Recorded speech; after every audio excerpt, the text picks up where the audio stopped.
You can choose between a tray-back ute or a pickup body style, and prices range between $25,570 for the entry-level model up to $53,790 for the flagship GT Auto.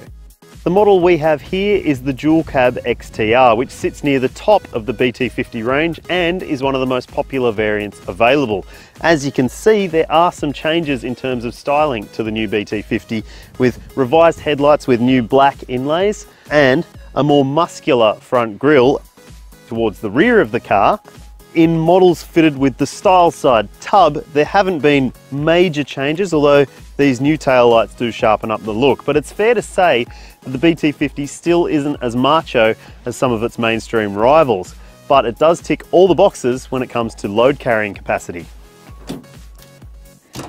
This XTR model, for instance, has a competitively sized tray, and the payload for a dual cab 4x4 automatic is 1,095 kilos, which is more than most rivals and theoretically enough to hold a Mazda 2.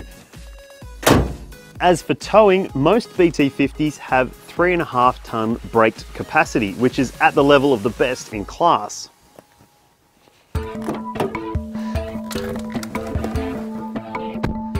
Inside, there have been minimal changes, but there is, in the top two specs, a new touchscreen media system. It's a 7.8-inch colour unit, and it includes a simple but effective satellite navigation system and Bluetooth phone and audio streaming.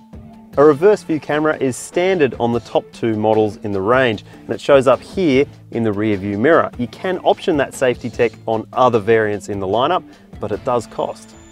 Other areas of the cabin haven't seen much change. There's still the same climate control knobs, instrument cluster and steering wheel, but it's still a smart space, and in dual cab form, it's one of the most spacious on the market.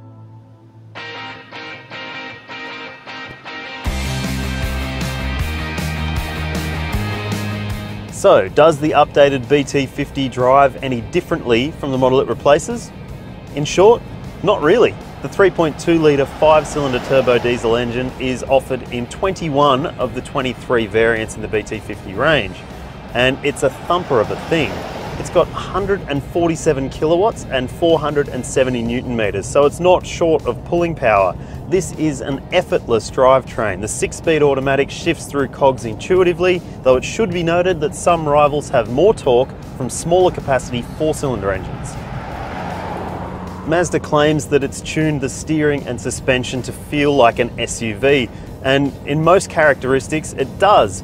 It steers well through corners, and that steering is very accurate, although it is a little bit heavy at lower speeds, and it suffers from that work truck turning circle.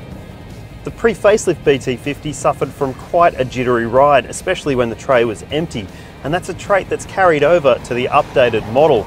The back end can skip out over sharp bumps, and it never really feels as settled as some of its rivals. So, this is a dual cab. I better check out what the back seat's like.